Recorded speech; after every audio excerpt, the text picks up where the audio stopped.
Alors, petit article intéressant sur Tom's Guide concernant les différences entre le modèle X et le modèle Y. Quelles sont les différences entre les deux SUV? Voilà, pour ceux qui se demandent, on va voir un peu en détail les différences. Le modèle X est dispo dans l'Hexagone, mais avec la reprise de la construction de la Gigafactory de Berlin, le modèle Y devra être dispo début 2022.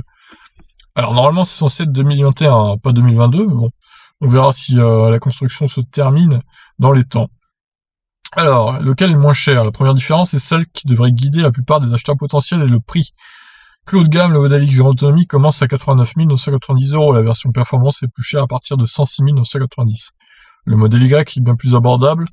Les versions Grande Autonomie et performance sont en précommande à 63 et 70 000 respectivement. Toutefois, un modèle X d'occasion pourrait offrir une solution intermédiaire. Ouais, c'est sûr. Alors, la meilleure autonomie, bon, vous voyez, hein, les deux ont la même autonomie. Il faut quand même reconnaître que le modèle X a plus de batterie embarquée, mais il consomme beaucoup plus. Donc au final, ça lui donne une autonomie similaire au modèle Y. D'ailleurs, les versions performance, c'est pareil, hein, c'est quasiment similaire. Quel SUV est le plus performant? Bon, vous l'aurez compris, du coup, c'est le modèle X qui est plus performant, 2 secondes 8 sur le 0 à 100, et le modèle Y, ça reste très très bien, hein, 3 secondes 7, il n'y a rien à dire. Bon, là, il parle des versions performance, hein, il parle pas des versions normales. La meilleure habitabilité.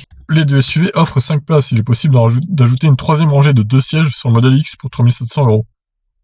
Il en sera de même pour le modèle Y pour 3 200 €.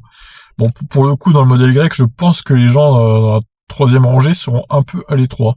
Le modèle X offre également une option à 6 900 €. Celle-ci rajoute la même troisième rangée mais remplace la banquette centrale par 2 sièges indépendants, offrant une plus grande habitabilité intérieure. Le modèle X étant plus grand, le toit est de 1,8 cm plus haut au-dessus de la tête du conducteur, et même 3,8 cm au-dessus des passagers de la seconde rangée. A l'inverse, le modèle Y offre davantage de place au niveau des genoux, que ce soit pour la première ou la deuxième rangée. Ah, je savais pas ça. Alors, la capacité de chargement, quel plus gros volume? Concernant l'espace de chargement, l'avantage est clairement au modèle X. Grâce à cette dimension supérieure, ce SUV est plus spacieux, offrant de 2180 à 2490 litres, suivant la configuration des sièges. C'est énorme, c'est gigantesque. L'espace sous le capot est de 187 litres, il a également 340 litres de volume utile sous le sol du véhicule. Plus faible, Tesla indique que le volume de chargement total du modèle Y est de 1925 litres, malgré le compartiment secret dans le coffre. 1925 litres, hein, c'est quand même pas mal, hein, c'est pas dégueu. Modèle Y vs Modèle X, qui est le mieux équipé? Au niveau des équipements, les deux SUV sont relativement semblables. Toutefois, seul le Modèle X offre des portes arrière qui s'ouvrent comme des ailes de faucon. Ouais, alors ça, ce système de porte, bon. Également, le filtre permettant de résister aux attaques chimiques n'est pas dispo sur le Modèle Y par manque de place. Ouais, ça c'est pareil. Concernant l'ordinateur de bord, seul le design du tableau de bord diffère, les fonctions sont identiques. Et faut quand même noter que pour l'instant, le Modèle Y se recharge plus vite que le Modèle X.